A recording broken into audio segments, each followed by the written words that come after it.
So hi guys, நான் உங்களிடத்துல இருந்து பாணி. ஸோ இன்றைக்கி என்ன வீடியோ பார்க்க போகிறோம் அப்படின்னு சொன்னால், நம்மளுடைய ஆழ்மனதனுடைய உண்மையான சக்தி இருக்குது பார்த்திங்களா, அதை நம்ம யாருமே பெருசாக பயன்படுத்துறது அப்படிங்கிறதே கிடையாது. இதை பயன்படுத்த ஆரம்பித்தோம் அப்படின்னு சொன்னால், நம்ம எல்லாருமே ஒரு சூப்பர் ஹியூமன், எப்படி நம்ம தெய்வம் கடவுள் அப்படின்னெல்லாம் சொல்கிறோம் இல்லையா. ஸோ அந்த மாதிரி உண்டான ஒரு சூழலுக்கு நம்ம மாறிடுவோம். எப்படிப்பட்ட உடல் கொண்டு இந்த பூவுலகிற்கு நாம் வந்திருந்தாலும் சரி, அதை நம்மளுடைய ஆழ்மனதனுடைய சக்தினால் மாற்ற முடியும் அப்படிங்கிறது அதில் இருக்குது பியூட்டிஃபுல்லான ஒரு விஷயமே. ஒரு மனித பிறப்பிற்கு நோய் அப்படின்னு சொல்லக்கூடியது ஒரு தவறான ஒரு நிகழ்வு. நோயே நம்மளுடைய இயற்கை கிடையாது. நோய் இல்லாமல் ஆரோக்கியமாக வாழ்வது மட்டும்தான் நம்மளுடைய இயற்கை. பின்ன எப்படி நோய் வருது அப்படின்னு கேட்க நம்ம புகுறோன்னு வச்சுக்கோங்களேன். காரணம் என்னென்னா, நம்மளுக்கு மனசுங்கிறது ஒன்று தான். ஆனால் அந்த மனம் என்னமோ பார்த்தோம் அப்படின்னு சொன்னால் 2 நிலையிலிருந்து வேலை செய்யுது. ஒன்று நம்மளுடைய ஆழ்மனம்னு சொல்லக்கூடிய அந்த சப்கான்ஷியஸ், இதுக்கு எல்லாமே தெரியும். Practically what we call it as ஆன்மான்னு வச்சுக்கோமே, சரிங்களா. இதுக்கு எல்லாமே தெரியும். அதை அதனுடைய சுதந்திரத்தில் விட்டுட்டோம் அப்படின்னு சொன்னால் எந்த பிரச்சனையுமே கிடையாது. நாம் வாட்டுக்கு வந்தோம் போகணுன்னு நம்ம வாட்டுக்கு இருக்கலாம். ஆனால் இந்த விழிப்பு நிலை அப்படின்னு ஒன்று இருக்குல்ல, இப்போ நானும் நீங்களும் இருக்கக்கூடிய அந்த ஒரு நிலை, சாக்கிரம் அப்படின்னு தமிழில் சொல்லுவாங்க, சரிங்களா. சமஸ்கிருதத்தில் அதுக்கு பேர் ஜக்ரத்துன்னு பேர். இந்த கான்ஷியஸ் மைண்டு, இப்போ நம்ம விழிப்பு நிலையில் இருக்கக்கூடிய அந்த ஒரு நிலை, இது என்ன பண்ணுவோம் அப்படின்னு சொன்னால், வெளியில் இருக்கக்கூடிய விஷயங்களை எல்லாத்தையுமே இந்த ஐம்புலன்களினுடைய அந்த ஒரு தன்மையின்பால் உள்ளே வாங்கிக்கும். வாங்கினதோட டேட்டாவாக மண்டையில் ஸ்டோர் பண்ணால் அதோடைய வேலை முடிஞ்சுது. ஆனால் அது பண்ணுமான்னு கேட்டால் பண்ணாது. என்ன பண்ணுன்னா, உடனே அதற்கு நிறைய மாற்று பின்ன வேலைகள் எல்லாமே அது பண்ண ஆரம்பிக்கும். இப்போ இந்த பின்னல் வேலையெல்லாம் பண்ணும் பொழுது அங்கே நடக்கக்கூடிய உணர்வனுடைய மாற்றம் தான் என்ன அப்படிங்கும் பொழுது, பயம், கோபம், தாபம், லோபம், மதம், மாச்சரியம், பொறாமை, இந்த மாதிரி இருக்கக்கூடிய கீழ்நிலை உணர்வுகள் எல்லாத்தையுமே இந்த விழிப்புணர்வை தான் உண்டு பண்ணும்.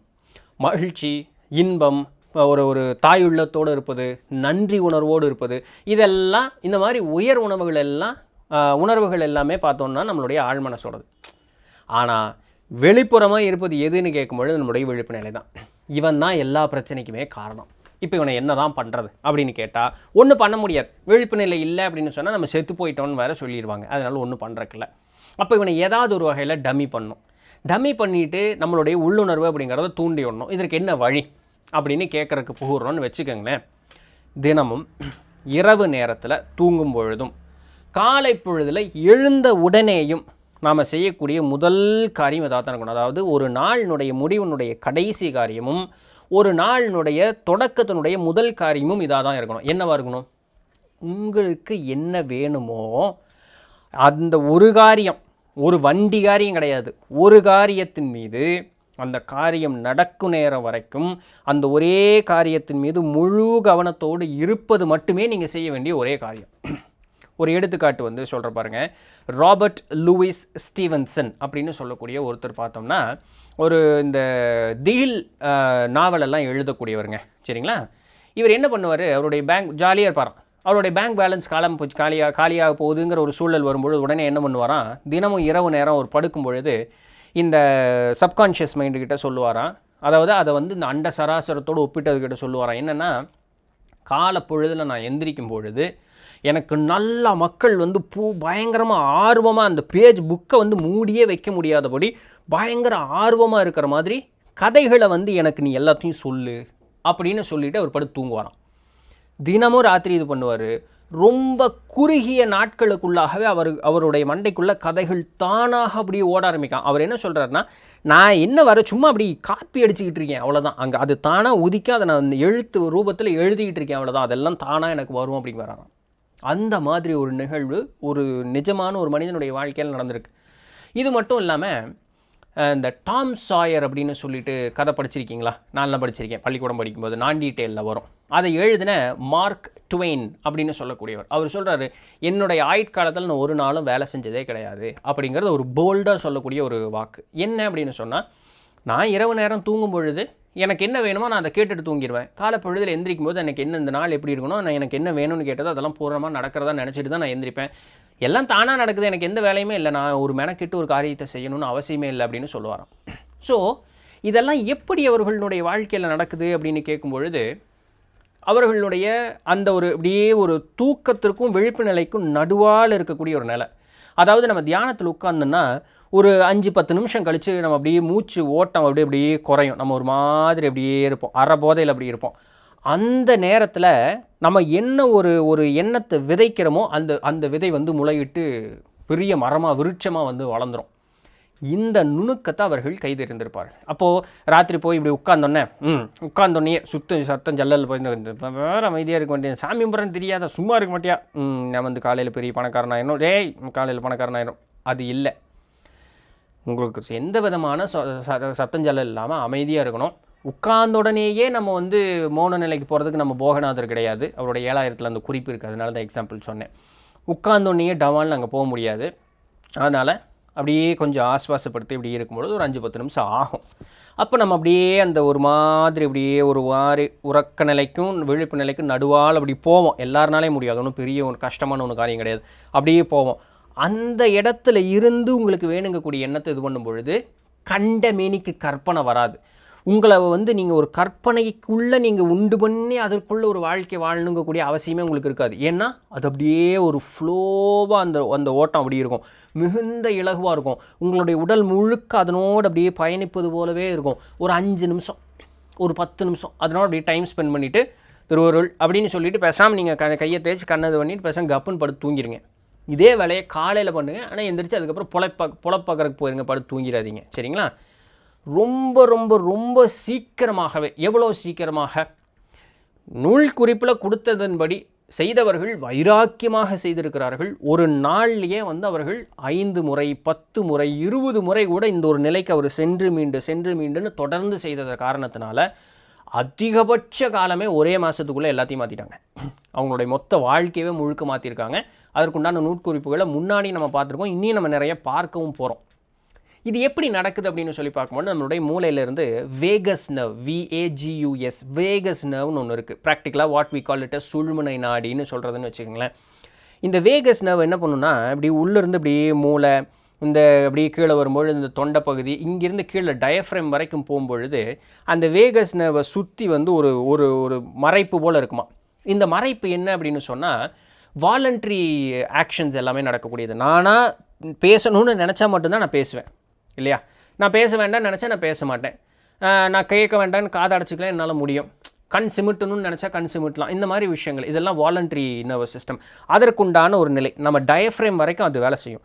இந்த டயஃப்ரேமுக்கு கீழே போக போக போக அந்த மேலே இருக்கக்கூடிய திரை மாறிடுமா, நேரடியாக அந்த நரம்பு மண்டலம் மட்டும் அப்படியே கீழே போகுமா. அது என்ன ஆகும்னா இன்வாலண்ட்ரி நர்வஸ் சிஸ்டம். நம்மளால் கட்டெல்லாம் படுத்த முடியாது, இருதயத்தை கட்டுப்படுத்த முடியுமா? ஸோ அந்த இடத்துல கீழே ஜீரணத்தை நம்ம கட்டுப்படுத்த முடியுமா? அப்போ அந்த கீழே போக போக போக அங்கே என்ன ஆகும்னா அந்த நரம்பு நாளங்கள் அப்படி விரிவடைஞ்சிடும். இது எங்கே நடக்குது? முதுகு தண்டினுடைய மையத்துக்குள் நடக்குது. இது எதற்காக சொல்கிறாங்கன்னா ஒரு கான்ஷியஸாக நடக்கக்கூடிய ஒரு விஷயமும் சப்கான்ஷியஸாக நடக்கக்கூடிய இந்த 2 விஷயமுமே உடம்புக்குள்ளேயே தான் இருக்குது. அது நரம்பு நாளங்கள் முழுக்க அப்படி பரவி இருக்குது. அப்படி தான் இயற்கை உன்னை படைச்சே இருக்குது. இந்த சப்கான்ஷியஸ் அப்படின்னு சொல்லக்கூடியது எந்த இடத்துல இருக்குன்னா உன்னுடைய வயிற்று பகுதியில் தான் அதிகமாக இருக்குது அப்படின்னு சொல்கிறாங்க. அதுக்கு பேர் கேங்க்லியோனிக் மாஸ் அப்படின்னு சொல்கிறாங்க. சரிங்களா?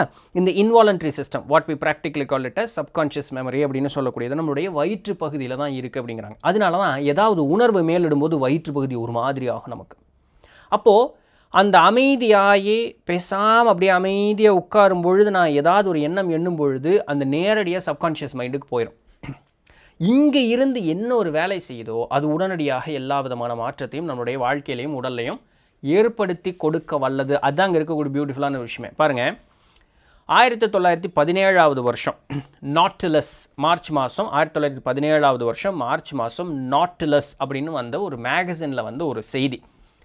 Pots disease, POTTS Potts disease அப்படின்னா என்னென்னா முதுகு தண்டுவடத்தில் வரக்கூடிய ஒரு காச நோய், டியூபர்குலோசிஸ். சரிங்களா? இது வந்து ஒரு பையனுக்கு தாக்குது. ஃப்ரெட்ரிக் எலியஸ் ஆண்ட்ரூ அப்படின்னு சொல்லக்கூடிய பையன், இந்தியானாபோலிஸில் இருக்கக்கூடிய அந்த ஒரு பையனுக்கு இந்த ஒரு நோய் தாக்குது. அது எப்படி ஆகுமா, உடம்பை வந்து அப்படி ஒரு மாதிரி வளைச்சி நெளிச்சு கொண்டு வருமா. அவனால் நேராவெல்லாம் இருக்க முடியாது, வளைச்சி நெளிச்சு கூன் போட்டு ஒரு மாதிரி கிழட்டுருவம் கொடுத்து அந்த மாதிரி கொண்டு போயிடுமா நம்மளை. டாக்டர்லாம் பார்த்துட்டு இல்லைப்பா முடியாதுப்பா, நீ அவ்வளோதான்ப்பா, அவுட்டு, கிளம்புறதுக்கு நாள் குறிச்சிக்கலாம்ப்பா அப்படிங்கிற அளவுக்கு அவங்க கொஞ்சம் டீசெண்டாக சொல்லியிருப்பாங்க. நான் இப்படி சொல்கிறேன். ஸோ அதெல்லாம் சொல்லிட்டாங்க. அந்த பையன் மனசை விட்ட வாட்டை காணோம். ஆனதாச்சும் பார்த்துக்கலாம்டா, நான் பொழைக்கிறேன்டா, என்னுடைய நோய் குணமாகுதுடா அப்படின்னு சொல்லிட்டு தினசரி அவன் என்ன பண்ணுறான் அப்படின்னு சொன்னால் நான் வந்து பூரணமானவன், நான் வந்து முழுமையான உடலோடு இருக்கேன், நான் சக்தி வாய்ந்தவனாக இருக்கேன், நான் அன்பு மிகுந்தவனாக இருக்கேன், நான் மகிழ்ச்சியானவனாக இருக்கேன், நான் இன்பமானவனாக இருக்கேன் அப்படிங்கிறத தொடர்ந்து தொடர்ந்து தொடர்ந்து ஒரு நாள் முழுக்க 5 தடவையிலிருந்து 10 தடவை தொடர்ந்து அதை சொல்லிகிட்டே இருப்பேன். நான் வெறும் வாய் வார்த்தை இல்லை, நான் முன்னாடி அதுக்கு தான் சொல்லிட்டு தான் அதுக்கப்புறம் இதெல்லாம் வரேன். அந்த ஒரு அமைதியான அந்த ஒரு மௌன நிலைக்கு போயிட்டு அங்கிருந்து அதை சொல்லணும். எப்பொழுதெல்லாம் அவனுடைய மனமானது வந்து ஒரு நெகட்டிவான தாட்டு, எங்காவது ஒரு வேளை நம்ம செத்துட்டோம்னா எங்கள் டாக்டர் சொன்னது உண்மையாக இருக்குமோ, நமக்கு ஒரு வேளை நடக்காமல் போயிடுமோ, நம்ம உடல் நோய் குணமாக ஆகலைன்னா, எப்பெல்லாம் இந்த மாதிரி ஒரு நெகட்டிவ் தாட் வருதோ, கோபம், பொறாமை, வெறுப்பு, இதுபோல் எந்த விதமான உணர்வுகள் மேலிடுதோ, டக்குன்னு என்ன பண்ணிடுவானா, இந்த மாதிரி ஆப்போசிட்டான ஒரு எண்ணத்தை நினச்சிட்டு பேசாமல் அமைதியாக உட்காந்துருவானா. பதஞ்சலி யோக சூத்திரத்தில் பதஞ்சலி இதைத்தானே சொன்னார், ஒரு எண்ணம் வருதுன்னா அது தவறான ஒரு எண்ணமாக இருக்குன்னா அதற்கு எதிர் திசையான எண்ணத்தை நீ சிந்தி ஈஸியாக சிம்பிளாக வேலை முடிஞ்சிருப்பான்னு. கேட்க மாட்டேங்கிறான், நம்மால் சொன்னால் கேட்க மாட்டேங்கிறோம். சரி, இந்த மாதிரி எண்ணத்தை தொடர்ந்து அந்த பையன் போட்டுக்கிட்டே இருக்கான். 2 வாரம், பெருசாக 2 மாதம் 2 வருஷம் இல்லை, 2 வாரம் கழித்து, 2 வாரம் தானே, 2 வாரம் இல்லை 3 வாரங்கள் கழித்து அவன் வந்து மறுபடியும் டெஸ்ட்டுக்கு போகிறான். டெஸ்ட்டுக்கு போய் பார்க்கும்பொழுது உடனே என்ன சொல்கிறாங்க, எப்பா எங்கேயா உனக்கு இருந்த அந்த ஒரு நோயை காணோம் அப்படின்ட்டு. அவன் வந்து அந்த கூணுட்டு அப்படி இருந்த ஒருத்தன் நிமிர்ந்து போய் இளம் வயது கட்டிலங்காலை மாதிரி ஆயிட்டான் அப்படியே 3 வாரத்துக்குள்ளே. எப்படி? அவனுடைய அந்த கீழ்நிலை உணர்வுகளுக்கு அவன் செல்லவே விடலை.